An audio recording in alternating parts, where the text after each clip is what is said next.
Previously on Faking Michael.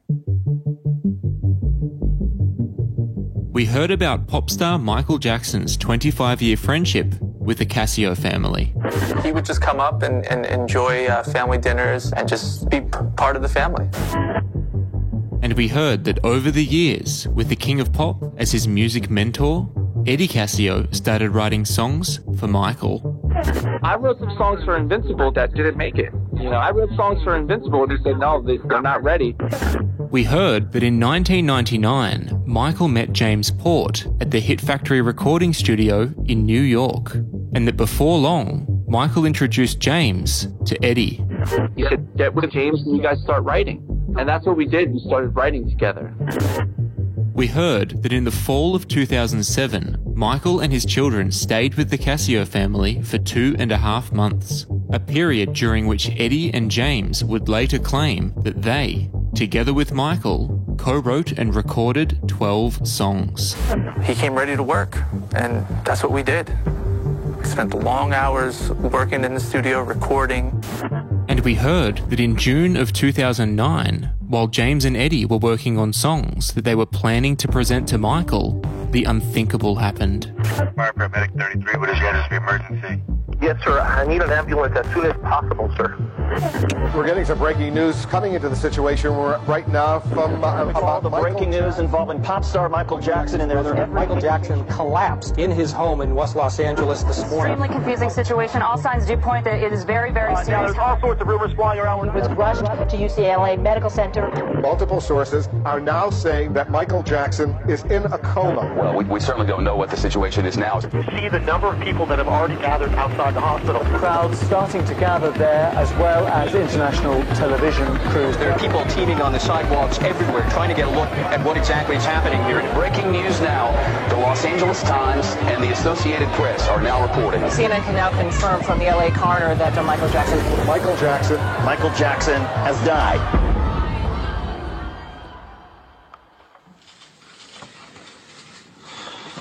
This is hard.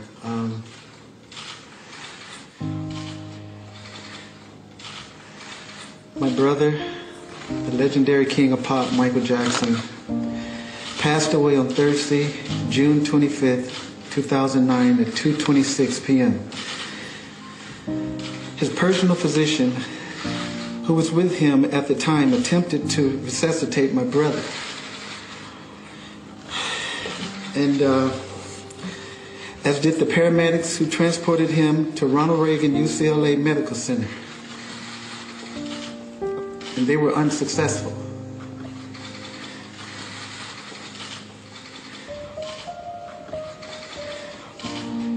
Our family requests that the media please respect our privacy during this tough time. And may Allah be with you, Michael, always. Love you. Now on to one of our other big stories. Michael Jackson, the pop music and dance innovator, passed away yesterday. Shocking news for millions of his fans throughout the world. The world has lost a major talent right up there with Elvis Presley himself. There are many people around the world still waking up to this news. It's hard for me to not cry. You can't begin to understand the loss that we're feeling. I've had the worst day of my life today. Michael Jackson meant a lot to me. I just can't believe that this is happening. For so many people, he was like their Princess Diana. It's done right now. I love Michael Jackson. My condolences to his family. I want my daughter to have his albums. I truly love Michael Jackson, and it is so sad to see that he is gone. I cannot believe it. It's the day the music died. The Twitters and the Facebooks just blew up. It's not so many people that can do that for everybody, and it fill your soul with happiness when you put that music on. I can't comprehend that he's actually gone. Michael Jackson! Long live the king! To you, Michael is an icon. To us, Michael is family. He will forever live in all of our hearts. Thank you for all of your love. We miss him so much. Daddy has been the best father you could ever imagine. And I just wanted to say I love him.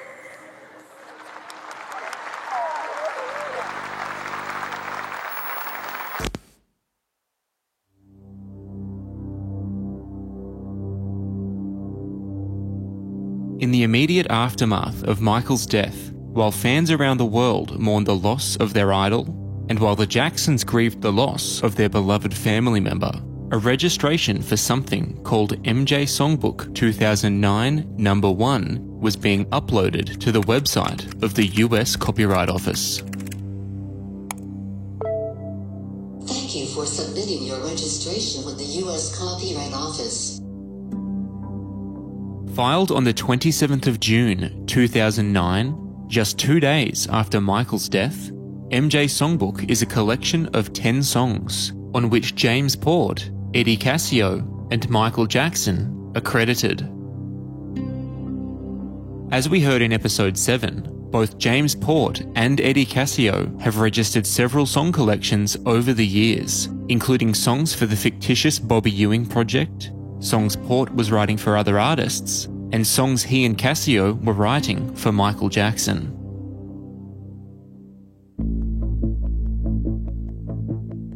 As we also heard in episode 7, as part of this investigation, I went to the US Copyright Office with my research partner James, where we listened to every single song in every single collection that Port and Cascio have registered since they started working together, including the 10 songs in MJ Songbook, which according to the registration were written, produced, performed, recorded, and compiled by James Port, Eddie Cascio, and Michael Jackson.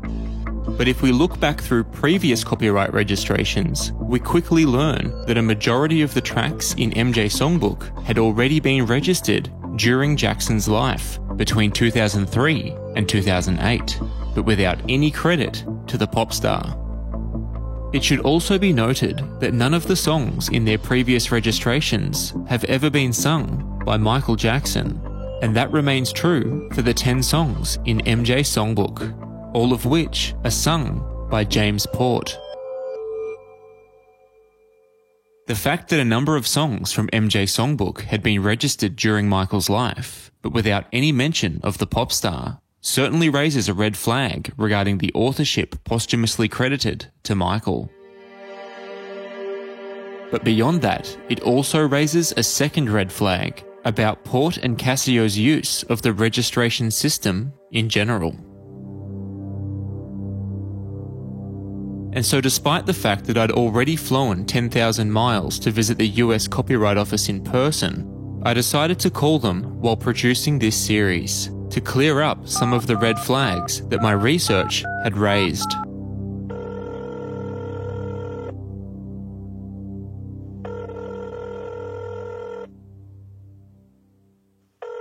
Thank you for calling the U.S. Copyright Office. For information on copyright registration, press 1. Please hold and your call will be answered by the next available specialist. Good afternoon, Copyright Office. May I help you? When I was finally connected to a specialist, I explained that I'd been investigating the authenticity of the Cascio tracks for years, that I'd visited the US Copyright Office in person, and that I was producing a podcast series with the findings of my investigation. I then explained that I wanted to ask a number of questions about the correct procedures to follow when registering music with the Copyright Office, to include in the podcast. Okay. So in general terms, when you register a song, we need the application, the payment, and a copy of the work. We take it as face value, that is true, and then we will review the case based on the application they completed and the copy of the work. Okay, that's handy information, but I had more specific questions, including whether or not you can register the same work twice, which Port and Cascio had done several times over the years. We won't allow you to register the same work twice. If it does happen, then the second registration is invalid. Wait a minute. If you register something once, then register the same work again, the second registration is invalid? Meaning that any song that Port and/or Cascio had first registered during Michael's life, without crediting Michael, would be the valid registration? and that if it was discovered by the Copyright Office that the same work had been registered again, for example, with Michael's name added after his death, the registration with Michael's name would be invalid? Correct. You can't re-register the same work twice. We wouldn't allow you to do that. To be absolutely certain that I understood, I asked the specialist to confirm for a third time. But if it's the exact same work, then we shouldn't have waited a second registration for the same work. That's a no-no. When I asked the specialist how Port and Casio might have gotten away with registering the same work more than once, with conflicting authorship credits, she said that filling out a new application with a different title would appear to the reviewing officer to be an entirely new work. Now, if they fill out a different application with different information, that's something different. And because Casio and Port's registrations are for collections of songs, not individual songs, the fact that some of the songs within the collections had previously been registered could have easily slipped through the cracks when being reviewed by the officer. Another aspect of the copyright registration process that I wanted to clarify with the specialist was the attribution of authorship. At first I wondered if all the credited co-authors needed to agree on the details of the registration prior to it being filed. If it's a joint work, one of the authors have the right to file the facts. Okay, so any one of the authors of a joint work are entitled to file the registration and state the facts. But what about attributing authorship to someone who is deceased and cannot dispute the attribution of the authorship to them? We have to take it at face value. If you say that you co-wrote a song with Michael Jackson, it's not for us to say whether or not you did or not. Hang on a second. Literally anyone can file a copyright registration stating that they wrote a song with Michael Jackson? Correct. So if you upload a song that's not widely known, you say you and Michael Jackson did it, we will make the registration. So we take it at face value. We'll return to the subject of the copyright registrations later in this episode, and again in more detail in episode 9. But for now, let's go back to the immediate aftermath of Michael's death. While James Port was busy filing the copyright registration for MJ Songbook, the Jackson family began making plans for Michael's farewell. And at that time, Eddie Casio flew from New Jersey to LA to help support the pop star's 3 children.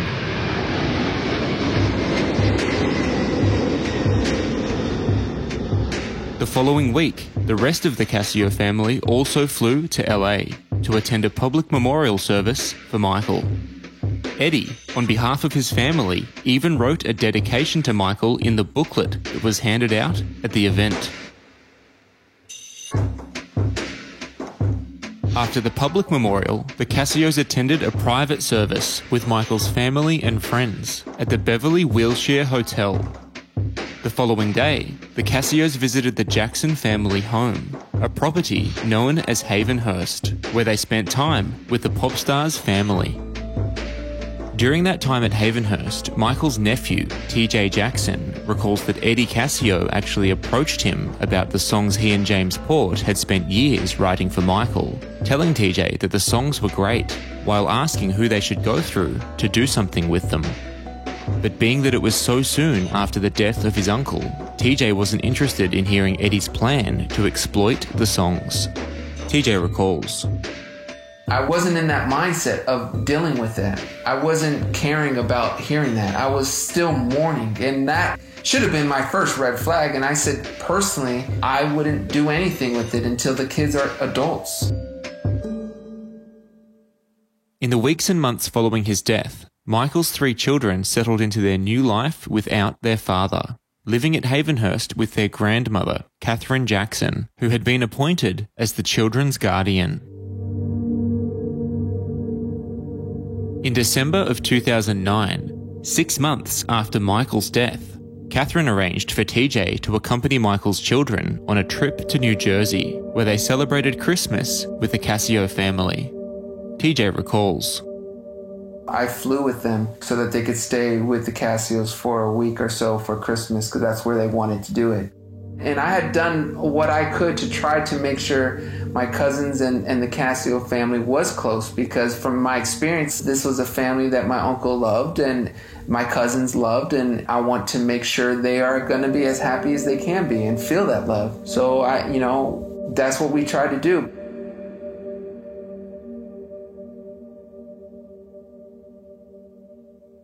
While the Jackson family adjusted to life without Michael, the powers that be at his estate and Sony turned their attention to the pop star's unreleased music. As we discussed in episode 3, the material of most interest to Sony and the estate were the songs that Jackson had recorded during the final years of his life, which Sony wanted to release as the pop star's final album. The King of Pop is said to have left behind a mountain of material. There are hidden gems in these songs. The appetite is definitely there for Michael Jackson. So there could be a whole new life just from these songs alone. And so Sony executive John Delp made it his mission to find those songs.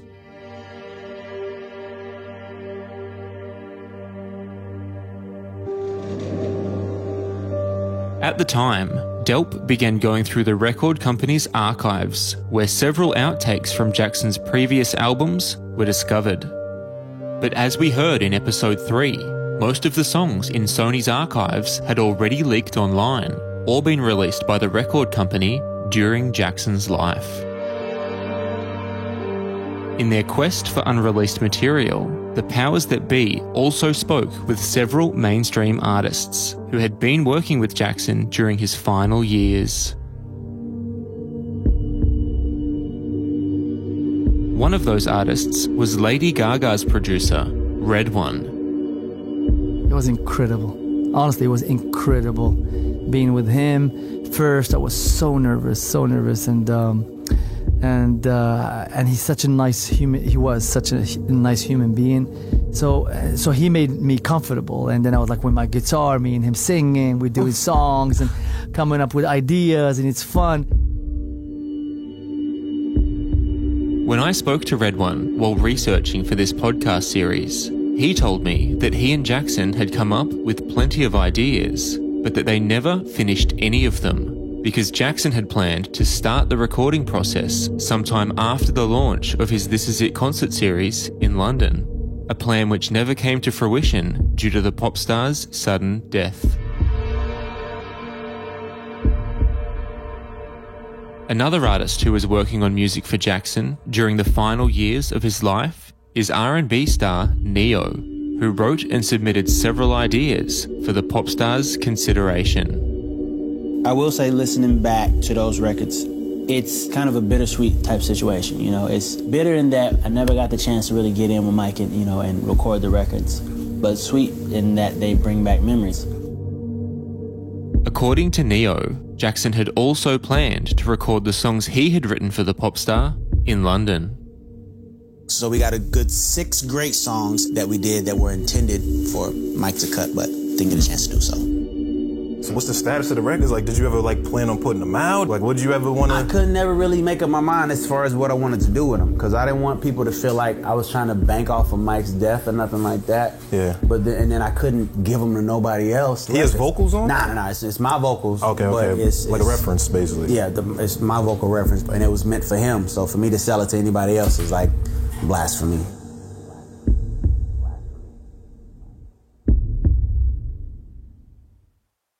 By the end of 2009, after 6 months of searching, Sony executive John Delp says he had found only 2 unreleased songs with fully completed vocals that the record company believed they could release.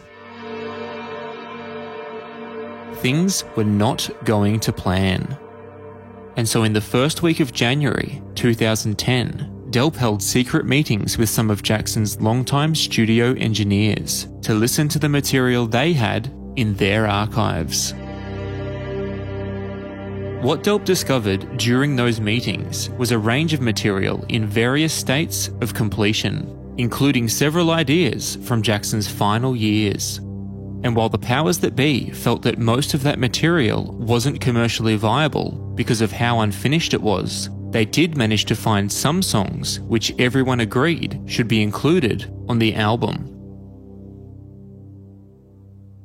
One of those songs was Hold My Hand, the duet Jackson recorded in late 2007 while working with R&B star Akon. This life don't last forever. But unfortunately for Sony and the estate, despite working together for almost 2 years, Akon says that Hold My Hand was the only new track that he and Jackson actually finished.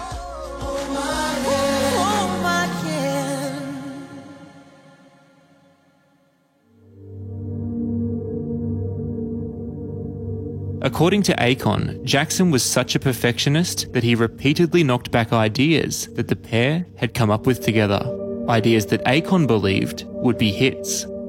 Akon explains. We did tons of ideas, like we might have passed up ideas that I know for a fact in my heart was smashes. He'd be like, nah, we gotta come up with better, we gotta come up with something better. I'd be like, Mike, you can't get no better than this, what do you mean?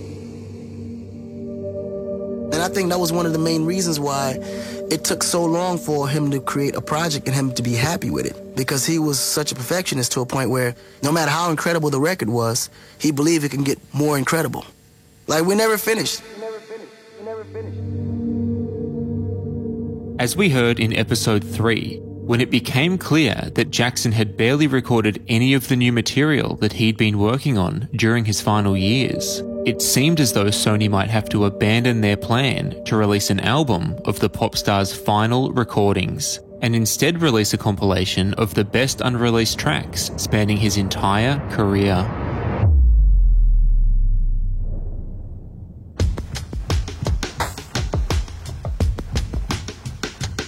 By this point, estate co-executive John McClain had discovered a number of those unreleased tracks on hard drives that belonged to some of Jackson's former producers.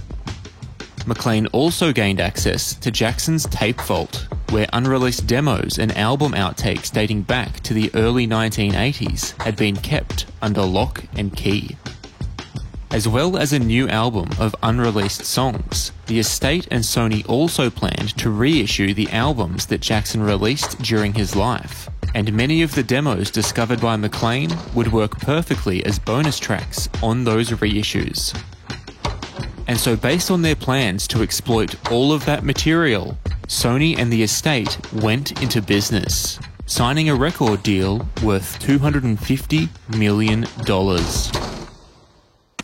Michael Jackson has set another music industry record. The King of Pop's estate has signed the biggest recording deal in history with Sony Music Entertainment. It includes the release of 10 albums over the next 7 years, mixing unreleased material and older tracks. The first project will be an album of never-before-released recordings, which is due out in November. As we heard in previous episodes, the deal between Sony and the estate was announced on the 15th of March, 2010. But what we didn't hear in previous episodes is that on the 18th of March, 2010, just 3 days after the Sony deal was announced, James Port and Eddie Cascio filed copyright registrations for 2 new song collections. Thank you for submitting your registration. The titles of those registrations are ASON Compilation 9 of 13 and ASON Compilation 4 of 13, ASON being an abbreviation of Angelicson, which is the name of Cascio & Port's production company. As the titles of the registrations suggest, the 2 ASON compilations collectively comprise 13 songs, 9 of which were also included in the 2009 registration for MJ Songbook. But as we heard earlier in this episode, the specialist that I spoke to at the US Copyright Office told me that you're not supposed to register the same work twice. You can't re-register the same work twice. There's a lot to say about the ASON compilations, which we'll come back to in episode 9 during a deep dive into the provenance of the Cascio tracks. But before we move on, there are two main points that will be relevant to the narrative that unfolds throughout the remainder of this episode. Firstly, it should be noted that the date of creation specified on the ASON compilations is the year 2007.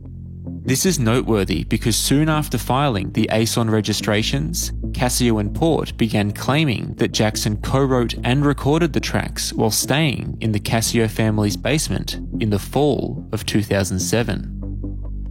When I called the Copyright Office as part of my investigation, the specialist that I spoke to told me that the files attached to a registration should be the most complete version of the songs as they were on the specified date of creation. Yeah, you can put any year that it could be 1995. 1995 could be the year of creation, as long as you upload the copy of the work as it was in 1995, yes. Furthermore, when you assign a date of creation to a collection of songs, the date of creation must be true for all of the songs in the collection. And in the case of the ASON compilations, we know that not all of the songs were created in 2007. Some of them were created several years prior to 2007, while others didn't come into the picture until years later. And aside from the date of creation, the other main point that we should make before moving on is that the vocals on all 13 tracks across both ASON compilations are sung by James Port. Now, let's get back to the story.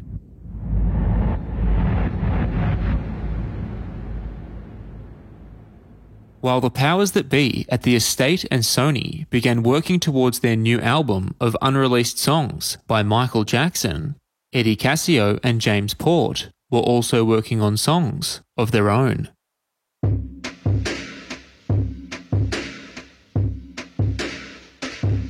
During this period, Casio and Port hired one of Jackson's former engineers, Stuart Brawley, to co-produce new versions of 12 of the 13 songs from the ASON compilations, versions which Casio and Port were planning to pitch to Sony and the estate. But unlike the ASON versions, these new versions were not sung by Port. These versions were sung by another vocalist, who Casio and Port claimed was Michael Jackson. Everybody wanting a piece of Michael Jackson. That's Michael Jackson. That's Michael Jackson. As well as co-producing the new versions of the Casio tracks, Brawley also programmed and engineered them, while focusing on making Michael sound like Michael. And according to Brawley, getting a good vocal sound is his signature as a mixing engineer. If I'm known for anything, in terms of production or style, it's a really good vocal sound and vocal arrangements. And so that's always the focus point when I'm building a mix. I usually start with the vocal first. I want to get it sounding the way it needs to sound. And once the Casio tracks were mixed and mastered, with Brawley's final touches, the new Michael Jackson versions were ready to be presented to Sony and the estate. For that, Casio and Port hired music lawyer Donald Passman. As we've heard in previous episodes, Passman is one of the most powerful lawyers in the music industry, having negotiated some of the most lucrative recording contracts ever signed. And while Passman's successes as a contract negotiator cannot be understated, the lawyer is perhaps best known for a book that he wrote. I wrote a book called All You Need to Know About the Music Business, and I wrote it because I had a lot of people asking me, I want to get into the music business and I just don't know how to get started. And I thought there ought to be an easy to read, easy to understand overview of the music business. Commonly referred to as the industry Bible, the best-selling book is exactly what its title says it is. Every single thing that you could possibly need to know about the music business. Publishing, labels, streaming, royalties, you name it, it's in the book. Ironically, I actually used Passman's book to fact-check some of the information you've heard in this series, namely regarding copyright registrations. It should be noted at this point that I was using the 7th edition of the book, which was published in 2009. I used this edition so it would be time relevant to the content of this podcast. In the first section of the book, Passman outlines a basic guide that artists and producers should follow if they want record companies to take an interest in their music. So let's go through that guide to see how Casio and Port may have used Passman's advice to get the attention of Jackson's estate and Sony. Firstly, you need to record your music, which Casio and Port had already done.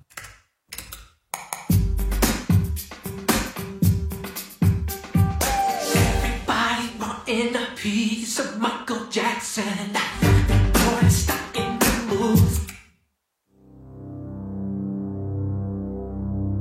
In his book, Passman explains that the development of affordable computer software means that producers can get a professional sound from home without spending a fortune on expensive recording studios.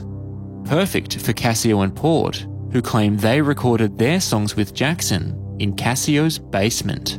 He recorded right there in my basement. It was a home studio, and we worked. I was there pushing the buttons. Okay, so you've recorded the material. Great. Now you need to build your team, including a lawyer or a manager, and try to make sure they are already in the music business. The key members of an artist team are the personal manager. This is someone who oversees everybody else on the team, who oversees the artist's career. They'll help them with marketing decisions. They'll beat up the record company. They'll help make creative decisions about which songs to use, how to best position the artist in the marketplace. And they're also involved in the business decisions, picking other team members, and so forth. Passman explains that most record companies won't listen to material unless it's been submitted by a lawyer or a manager they already know and trust. So when Eddie Casio and James Port were building their team, including a manager who was already in the business, they went with Frank DeLeo, the former Sony executive who managed Michael Jackson during his life, and who the powers that be at Michael's estate and record label were already familiar with. As we heard in episode 6, DeLeo was also familiar with Casio and Port, and had reportedly been involved with the songs Port was recording under the Bobby Ewing alias, some of which Casio and Port were now claiming had also been recorded by Michael Jackson. Okay, so that's the manager sorted. Now how about the lawyer?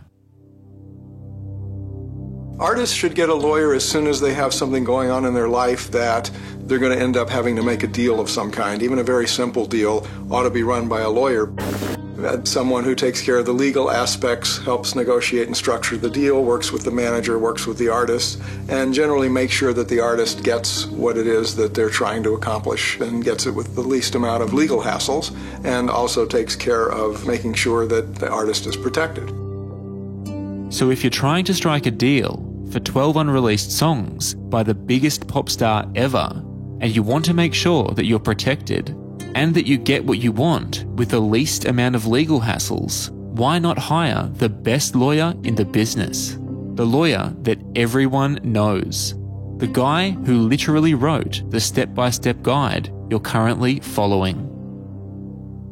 I'm Don Passman, Los Angeles, California, and I'm an attorney in the music business. Okay, so you've recorded your music and assembled your team, including a manager and a lawyer who are both in the business. Perfect. So what next? According to Passman's guide, another thing that you should try to do to get a record company's attention is to create an internet buzz. Passman says that to create a buzz, you need to come up with a story, something that'll make the record company excited about what you've got to offer. Something along the lines of, Bombshell exclusive. Michael Jackson recorded a whole new album of material in the fall of 2007. During that time, Michael recorded at least a dozen tracks with Eddie Casio. I am told that Casio has engaged a top music entertainment lawyer in Los Angeles, Don Passman, and sources do say that Casio is, quote, covered, whatever that means. There will be some tough questioning by the estate over who wrote the songs Casio recorded. I'm told that may be, quote, covered as well by copyright registrations. Indeed, 2 days after Jackson died, Casio filed a copyright claim, along with Michael Jackson and another songwriter, for something called MJ Songbook. What everyone who's heard the tracks agrees on is that Michael's vocals sound great. The question now, of course, is what happens next. What you just heard were quotes taken from 2 articles published by reporter Roger Friedman on the 2nd and 3rd of May, 2010, and you might recall hearing parts of these articles in episodes 1 and 3. Published online at showbiz411.com, Friedman's articles were the first ever reports about the existence of the Casio tracks, and they certainly created the internet buzz that attorney Donald Passman says is important if you want to get the attention of a record company, or in this case, the estate of Michael Jackson. And so with the buzz created by Friedman's articles, and with Jackson's former manager, Frank DeLeo, vouching for the tracks, Passman began negotiating with the estate to do a deal with Eddie Casio and James Port for their 12 tracks. It's important to remember that prior to the discovery of the Casio tracks, Sony and the estate had been struggling to find material from Jackson's final years with fully completed vocals that could be included on the new album. I never got the chance to really get in with Mike and, and record the records. We might have passed up ideas that I know for a fact in my heart was smashes. We got a good 6 great songs that we did that were intended for Mike to cut, but didn't get a chance to do so. He'd be like, nah, we gotta come up with better. We gotta come up with something better. Like, we never finished. And so when the estate heard the Casio tracks and realized that all 12 tracks were finished with fully completed vocals, there was absolutely no question that the deal would be done. Recording engineer Michael Prince recalls. The Casios, when they first announced they had this album, said, here is Michael's new album. They came in with a power play. They came in armed to the teeth. They already had their attorney in place. They had spent a year finishing the songs, and they wanted Sony and the estate to release that album as it was, thinking, this is finished, this is done, put it out, just their songs. The only issue was that the estate weren't happy with the mixes that Casio and Port had co-produced with recording engineer Stuart Brawley. And so in July of 2010, Sony executive John Delp was given the task of collecting a hard drive with multi-track recordings of all 12 Casio tracks, so that other producers could remix some of the tracks for the new album. The following month, in late August 2010, the estate invited Michael's longtime producer, Teddy Riley, to work on the album, and we heard what happened from that point onwards throughout episodes 3, 4, and 5. To refresh our memory, let's go back over those events.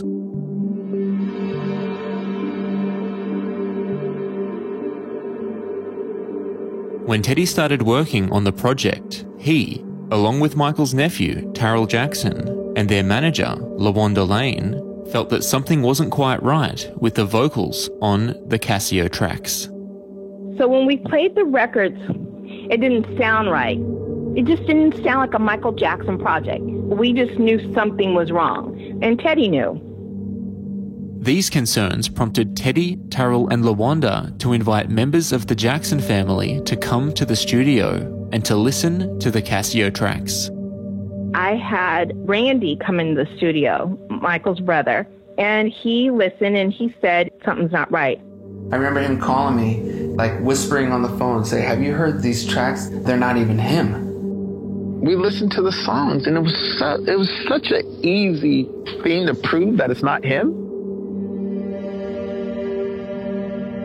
The concerns regarding the vocals reached fever pitch on the 16th of October 2010, when estate co-executive John McClain joined the Jackson family in their claims that the Casio tracks were fake. And John McClain was calling everybody like crazy, losing it. And at that point, Tarell and LaWanda blew the whistle on what had been going on behind the scenes. I spoke with several people at the state, and I basically shared information. And I said, everybody I brought in who had listened to these vocals said there were problems. In response, Estate Attorney Howard Weitzman held a listening session on the 17th of October 2010, where several of Michael's former collaborators listened to the tracks and gave their opinion. And then you go and get all the engineers that worked for him, and they all said, we can't say it is. But everybody agreed that something was wrong with the vibrato. And according to LaWanda, Estate Attorney Howard Weitzman told her during that listening session that because of their deal with Casio and Port, the estate was going to release the Casio tracks on the album. And that's where everybody made their mistake and made the agreement that those songs are going to go on the album.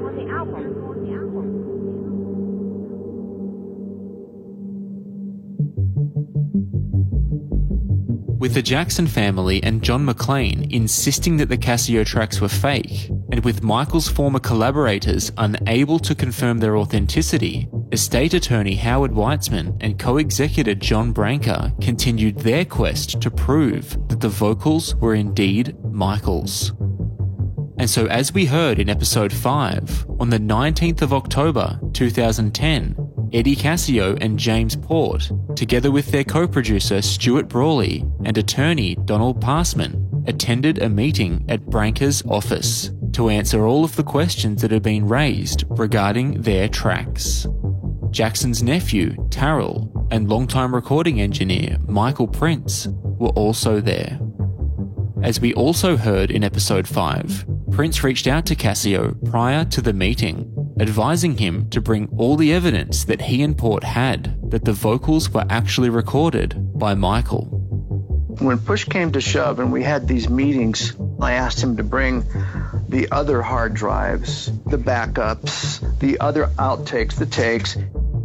But when they arrived at the meeting, Casio and Port claimed that they only had one working hard drive, and that all the evidence that the vocals were authentic had been destroyed.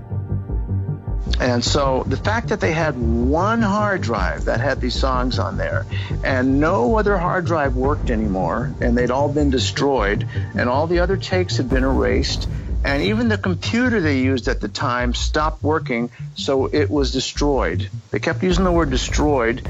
Mind you, they always had their lawyer sitting there with them. As previously mentioned, the lawyer that Casio and Port had with them was music attorney Donald Passman, who had negotiated their deal with the estate several months prior. They weren't dumb. They didn't just come as two songwriters. They started out all lawyered up. He's actually the attorney that wrote the book I have. Anyway, long story short, Eddie and James said very little, except for words like it was destroyed, and then sometimes their attorney would answer, but you could tell they weren't really speaking freely at all. Prince recalls that when Stuart Brawley was asked to explain his involvement with the Casio tracks, the engineer gave a strange answer. He says, my job was to make Michael sound like Michael. And that was just a weird answer, And I didn't elaborate on it because, you got all these lawyers sitting around, you got this and that, so it's not like I can have a private conversation with Stuart. He's sitting on the other side of the table from me, In fact, Stuart, Eddie, James, and the lawyer are all sitting in a row of 4. And as we heard in episode 5, Prince recalls that during the meeting, estate attorney Howard Weitzman and co-executor John Branca took him into a private room and asked him what he honestly thought about the tracks. I said, there are too many dead ends, audio dead ends. It smells really fishy to me. I cannot believe that it's Michael. I said, I don't think that's Michael. I don't think that's Michael. Despite everything you've heard in this series so far, the estate and Sony decided to include 3 of the Casio tracks on the album. In a statement, Sony asserted their complete confidence in the authenticity of the vocals, while announcing that one of the Casio tracks would be unveiled on the 8th of November 2010 in a worldwide premiere via michaeljackson.com. And ironically, Breaking News is the title of this never-heard-before new song by Michael Jackson. It was recorded in New Jersey in 2007. And but before we get to the premiere of Breaking News and what unfolded in the aftermath, it's important to remember the context in which these events took place. On Monday.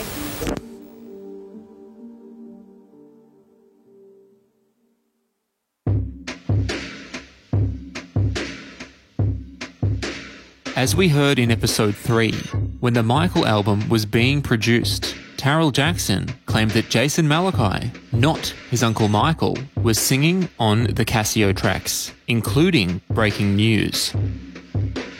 And as we heard in episode 5, after Tarell spoke to the estate about it, co-executor John Branca, attorney Howard Weitzman, and Sony executive John Delp all made phone calls to Jason's manager in an effort to find out if Jason was involved.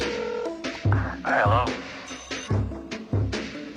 Following those phone calls, attorney Howard Weitzman claimed that he had spoken directly to Jason and that Jason had assured him that he had no involvement whatsoever. We heard Jason's backstory in episode 7, including how Jason shot to 15 Minutes of Fame in September of 2007, 3 years before the premiere of Breaking News, when one of his songs called Mamacita started receiving airplay across America. So it went regional and then even went over to LA and started spreading like wildfire. However, the reason why it was spreading like wildfire is everyone was saying that it was the new Michael Jackson record. We also heard in episode 7 that when Memphis-based journalist AJ Duggar discovered Jason's music, he became a fan of Jason's. So anyway, I was impressed because Michael wasn't releasing any music. He was chilling. So with this Jason Malachi floating around, I could scratch that Michael Jackson itch with Jason Malachi. AJ recalls that as well as being a fan of Jason's music, he also befriended Jason via social media. And I used to talk to him on MySpace. We were friends on Facebook. I was friends with his wife on Facebook at one time too. Like, we just stayed in touch and got along well. And then came 2010. And there's this new song that pops up, Breaking News. Okay, so that's the context. Now let's get straight into AJ's recollections of the November 8, 2010 premiere of Breaking News. As a lifelong fan of Michael Jackson, AJ, like thousands of fans around the world, was on the edge of his seat, excited to hear Breaking News for the first time. But when the track began to play, Breaking news. Everybody wanting a piece of Michael Jackson. He immediately knew that something was wrong. AJ recalls, from the first note, you know something's wrong. It was Jason. My ears told me right away because Jason, I just knew the vibrato was obvious. Just Jason's got that shaky vibrato. It was obvious, and I knew I wasn't crazy listening to it because on Max Jax, on MJJC, on all the websites all over the place, everybody was saying the same thing I was saying. That's not Michael. I don't think it's him. It's this other singer, Jason Malachi. Jason Malachi. Jason Malachi. They were like, man, we just been Malachi. That's not Michael Jackson. You know, so of course I was upset. You know, I'm not going to buy a CD with an imposter on it, and everybody else felt the same way. I urge you guys out there to cancel all your pre-orders for the new album. Do not buy it whatsoever. It's a total sham. It's a slap in the face to the fans, and it's a slap in the face to Michael himself. This song is fake, and if we're going to stand for that, I don't know what to think about the music industry anymore. And so following the premiere of Breaking News, AJ reached out to Jason to ask him about the vocals. Well, me and Jason being kind of cool, I approached him several times privately, you know, through emails and Facebook like, hey, you know, I know you're getting a lot of hate right now. I know it's a lot of heat on you. People are saying things. So I asked him, did you sing on these songs? And he told me the only thing he said was, I can't confirm or deny anything right now. If breaking news really was fake, which AJ believed it was, then this was a serious case of fraud. And if Jason really was the singer, which AJ believed he was, then it seemed as though Jason had somehow participated in that fraud. And so, in an effort to get to the bottom of it, AJ asked Jason to explain. And I tried to probe him a bit more, like, what do you mean by that? I was like, Jason, are you in trouble? What's going on? But instead of proclaiming his innocence and declaring that he had nothing to do with breaking news, Jason refused to deny his involvement, which further validated what AJ's ears had already told him, that Jason was indeed the singer. And that's what made me think he was under some type of contract or in some kind of trouble or something, like forced to do it or scared for his life. I didn't know the details. But, you know, for him to say that I can't confirm or deny anything, just admitting it without admitting it.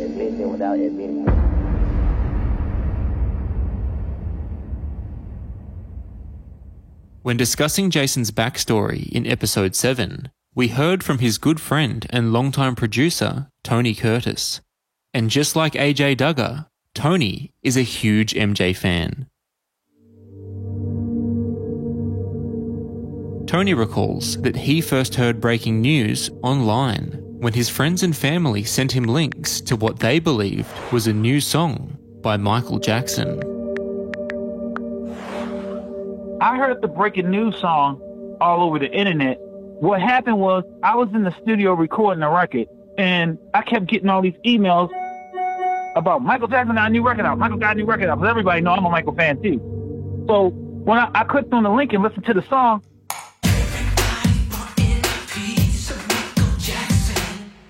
I'm like, damn, that's not Michael, that's Jason.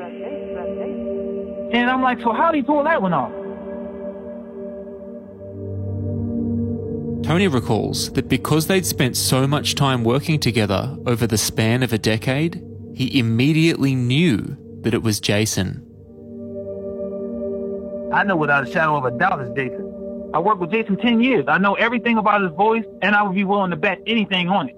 I would know his voice from anywhere because I've worked with him so long, and I helped structure his vocals and his breathing patterns, and so I would know his voice anywhere. I could tell you every detail about Jason's voice. In the same way that AJ Duggar had, Tony identified the vibrato as one of the biggest giveaways that Jason, not Michael, was the vocalist. Tony also noticed that there were several characteristics that you would expect to hear in a Michael Jackson recording which simply weren't there on Breaking News. Tony explains. I hear so many mistakes in the Breaking News records the average person probably don't hear. From everything I've known about Michael or everything I've studied and learned about him, is he cared more about the feeling that he put into a line. And with Jason, he's just completely out of pitch, and you don't get anything out of the way he expressed or the way he delivered his lines. And he doesn't sing with the same type of energy that Michael sang with. Michael sang from the soul. Michael elevates a record. He'll record a record at one level, and it's going to grow. His vocal range is going to expand every 30 seconds. Every 30 seconds, that record's going to grow. Jason can't do that. He don't know how to do it, and it's not a part of his character to express himself that way, so he can't do it. You know, so for somebody to release that song and tell the world that it's Michael Jackson, that's an embarrassment. That's an embarrassment.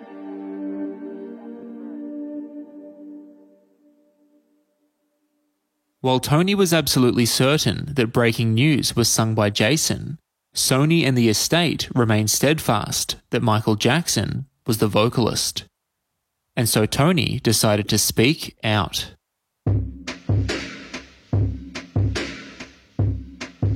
As we heard in episode 2, on the 14th of December 2010, the same day the Michael album hit stores across America, Tony took to social media to publicly point the finger at Jason.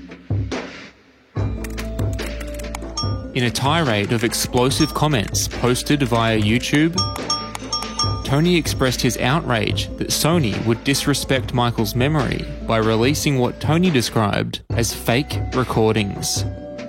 Tony also directed several messages of support to Michael's mother and children, stating that if he knew how to contact them, he would, because in Tony's opinion, what Sony was doing was really wrong.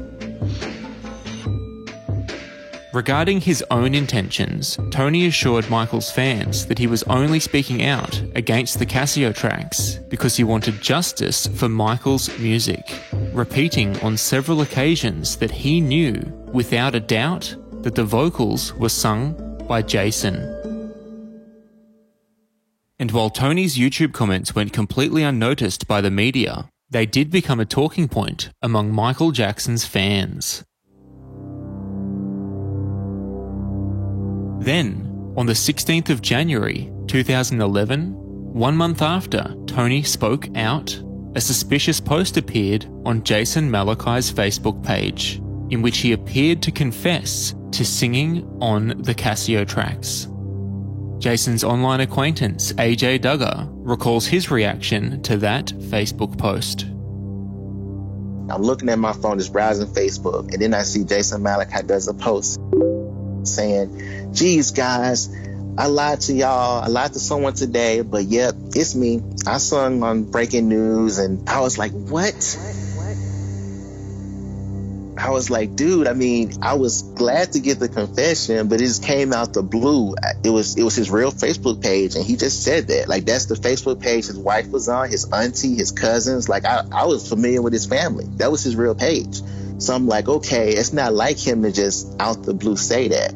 That wasn't a good way to do it, I thought. Word of Jason's supposed Facebook confession travelled fast, and it was immediately reported by celebrity news website TMZ. And then we found out that he was hacked. His personal Facebook page was hacked. It was Jason's manager, Thaddeus Nowden, who first informed TMZ that their report about the so-called confession was inaccurate, claiming that Jason's Facebook page had indeed been hacked, and that Jason wanted the world to know that he hadn't sung a single note on the Casio tracks. But when Jason released a statement of his own, he chose not to deny being the vocalist. In fact, the only thing Jason did deny was making the Facebook post. In the following clip, Jason not only discusses the Facebook hacking, but also the impact that being accused of singing on the Casio tracks has had on his life. All that controversy hit, my Facebook page gets hacked, someone starts making comments that are fraudulent, like, I did not post those comments. Someone just hacked it and made comments. So trying to clear that up. And then from that point, it got really crazy. Like, we were getting like death threats, like legitimate death threats, people calling the house. I literally, like, no joke, we actually had to move. My family, we moved. And even my new location, which we kept super secret and private, people would show up at our door. People would show up and put letters in my mailbox. And it got that severe. Like, some of these fanatics are like, I don't understand. They're like angry and stuff. And once again, at no point among his various other claims does Jason deny the allegation that he, not Michael, is singing on the Casio tracks. In the months that followed the Facebook hacking, Michael's fans around the world continued to discuss Jason's alleged involvement with the Casio tracks, with many pointing to the Tony Curtis YouTube comments as the strongest evidence that Jason was indeed the vocalist. And so, with the Casio controversy continuing to haunt him, Jason reached out to Tony. Jason calls me out of the blue. Tells me, man, I need to talk to you about something. But Jason didn't want to talk about it over the phone. Jason wanted to meet Tony face to face. And so Jason got in the car and drove over to Tony's house. Tony recalls. He comes past my house. He was like, I had to hit you up because I saw you commenting on that thing on YouTube. You know, don't even get involved with it. Just leave that alone. I was like, well, yo, that's cool. I'm like, but those songs are you. And he says to me, well, you know, I can't talk about it. I can't say I did it or I didn't do it. I'm like, what the hell is that supposed to mean? I'm like, if it isn't you, why can't you just say it's not you? You know, if it wasn't him, there would be no need. He drove all the way to my house and told me I can't confirm or deny. But all I can say is that you know me and you know my voice better than most. So if you're thinking it's me, then it's because you know me better than most people. But who even says I can't confirm or deny? I mean, that's just like saying I plead the fifth. If you say I can't confirm or deny if I did that, you did it. So if you look at the situation, it looks as if Jason conspired with the producers to make the songs and manipulate the Michael Jackson estate or Sony into paying for the song. And between them, they're like, okay, we're going to keep this hush up. And it was like, okay, I'm with it. And he signed papers saying that, you know, he can't disclose no information. You know, it's like he's not innocent. I mean, but he knows I know it's him. And we even had a discussion about, I told him, I'm like, you don't have to beat around the bush with me, or you don't have to play no games with me. You know, I know it's you. His response was, I know. Exactly 3 I knows, just like that. It was, I know.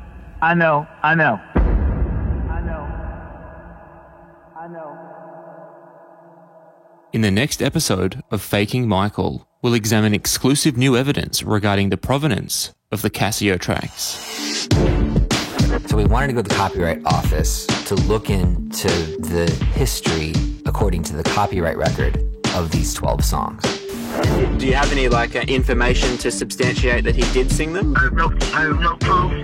I'm not trying to prove it. I'm not trying to get involved in it. That's where I'll leave it.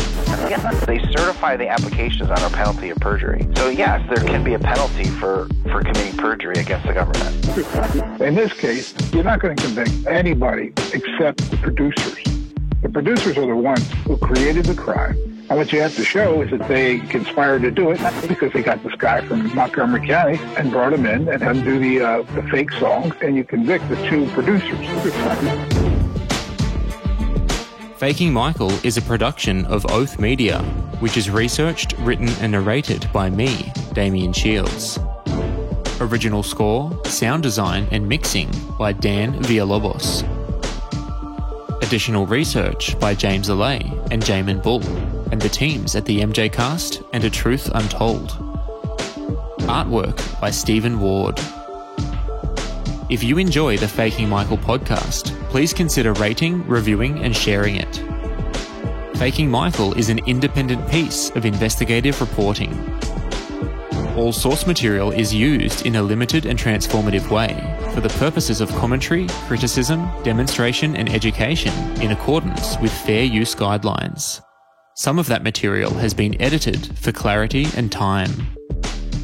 If you'd like to contact the makers of this podcast, support our cause, or order a copy of the Faking Michael book, please visit our website at fakingmichael.com.